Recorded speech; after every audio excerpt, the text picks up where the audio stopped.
and welcome to another beautiful day here on the Neoprene as we start match 4, game 3 of the Gideon Trials. This match, or this game, is going to determine whether or not I get to continue in the trials with a two-patch lead, or if we tie it up. Yeah, we're going to see it here, right here on Casually Competitive Cubing. I've got a nice 7 to start with there with both the green and red Stompy colors online. Passing it over to you, bud. Yep, we're continuing the matchup of green-red Stompy and USA Artifacts. That was a pretty aggressive hand you had there. You had nice ramp, and then you had the Impetuous Devils as a nice hasty threat. But I had much more of a control hand, which on the play in this final game of the match, I'm okay with like a more control-y hand. So 2 good 7s to start this tiebreaker game. And just the pace at which I lost the last match was just, last game was just so extreme. I mean, that wasn't even 5 minutes, and I was done for. So really got to try to make sure that doesn't repeat itself, because typically, EXO, you're not the kind of super quick, hasty player, at least so far. Yeah, and considering this is a USA like artifact deck, it is rare for it to go that fast. A lot of stars aligned for me in order to win that game as quickly as I did. But that's what I needed to keep myself alive and playing here in the 4th match of the Gideon Trials. I did get to start this game with a turn 1 champion of the parish, which is one of the most aggressive starts that my deck can have. So things are looking good for me here. Yep, that's for sure. And I think I'm going to go with my summon 2 goblins here. Little dragon fodder. Yep, I like doing that off the Utopia Sprawl as well. Really just spending 1 mana to get those 2 beautiful unhinged goblin tokens onto the battlefield. Pretty nice. I'm going to fetch my Scolding Tarn to find a mountain. So get fixing my colors a little bit. Very nice. Very useful.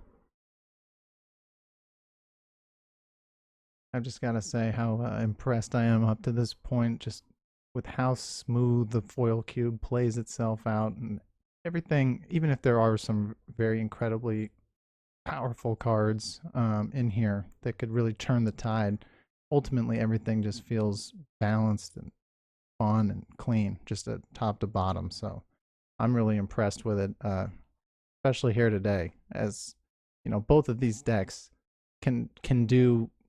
They can basically cover early game, mid game, and late game threats in an exciting way. And we're seeing that hopefully here again today in game 3. But I think we saw it in game 1 and 2 in very different ways.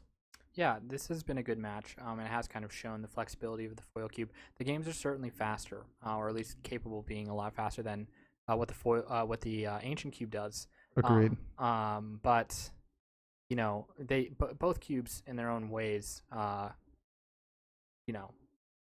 show different speeds. And I like how they're playing. Absolutely. But I mean, there's nothing in the ancient space like this Impetuous Devil coming out here, 6/1 trample for 4 mana. I mean, what a monster. I remember playing that with you online, actually, in Magic Origins days on the Xbox.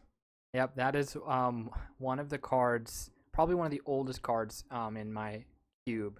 And it really is from just grinding games on Xbox Live. And having that card just be so good on that Origins format. So I really do like that card. It's impactful, no doubt. Yeah, and I bias towards Innistrad cards, and I like the kind of devil theme that Innistrad has, and Impetuous Devils does a good job of encapsulating that. For sure, I'm a big Innistrad fan too. There's that Searing Spear. We've seen that card do quite a bit of work, actually, in this match specifically. I believe it's ended both of the games. That's true. I did use it on myself just as an honor kill. Yep, and it did take me down in the first game of this match. Oh, and there's an Antarcus command, choosing to deal 3 damage to each opponent and give your creatures +1/+1 in reach until end of turn. So that's a pretty explosive card. It's turning your goblins into 7 damage instead of 2. Yeah, off of 2 mana, definitely a lot of value coming out of that one. Yeah, it definitely closes the window on me. Like I had some time, but going from 14 to 7 instead of 14 to 12. Is pretty bad. And then here's a broken wings, take my enchantment down. So now all of a sudden, I have started to fall behind. Yep, you're on the ropes, no doubt. And I just passed the turn. I decided not to swing with the champion of the parish there, because I now know I'm behind, and I need my 2/2 to block these 1/1s. So that's me taking the defensive footing here. Yeah. Oh, nice draw there with that burst lightning. Yep, Oblivion Ring and Wrath of God. Those are cards that are supposed to take me pretty far into the mid game. Yeah. But I don't really want to spend them on these goblin tokens. No. I'm just sitting here with 2 little 1/1s and no other juicy targets for you, so you're basically just passing at this point until I make something happen like this. Yeah, and this is the card that ended the first game of this match. This card was very powerful. Coming down with a bunch of token friends to continue your token theme going on here. And that's definitely going to be something that is going to make me want to use my Wrath of God or my Oblivion Ring. You got the plain? You got the white mana for it? No. Oh, but you're holding on to that beautiful Mox, aren't you? That Mox Opal. Yeah, I do have a Mox. But I don't have the artifacts. You don't have it. So this is actually a problem. I have the Wrath of God in hand, but I can't cast it. Swinging in with the Goblin team there. Fortunately, I do have an Oblivion Ring. Well, there you go. At least that's a good enough answer. Yeah, but you are down to 6, so those tokens are. Well, you got 3 0-1s, right? Right, and a 4/5. So you have 5 total power on the board to my 6 life total, which is dangerous. Yeah. You have a Searing Spear in hand, which makes this even more dangerous. I'm gonna put the champion of the parish under the 4/5. I could trade with the goblin, but I need to just soak the damage. For sure. And just take the 1 that turn as opposed to taking 4. Yeah.